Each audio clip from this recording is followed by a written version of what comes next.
Ava, the issue of Israel and Gaza has been troublesome for a long time for the British left. Since the government has moved in, they suspended some arms sales to Israel. But do you think this is still a tricky balance for the Labour government? Well, not even 10% of those arms export licences were.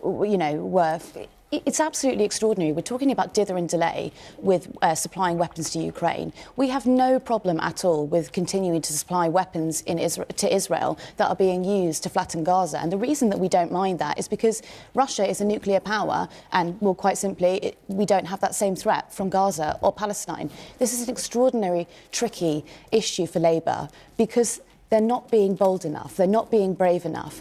David Lamy has long sat on, he's been at every Palestine event for probably the past decade. I think I've been covering him at Palestine events for the past decade. And then the moment that he becomes Foreign Secretary, he goes quiet. What's extraordinary, when he was in the shadow position, he lobbied David Cameron to publish those arms export licences. He wanted to know the information. Now that he's in power, now that he's Foreign Secretary, he's also refusing to publish that information. Well, they did suspend, we should say, as you said, 10% of licences. So there is a difference in approach from this government. But do you feel that this will continue to be troublesome for Labour from the backbenches? Well, I think it's tricky because they've had such a massive intake with new, 2024 MPs, and actually there's not that many left of the Socialist Campaign Group, and a lot of them are now actually suspended.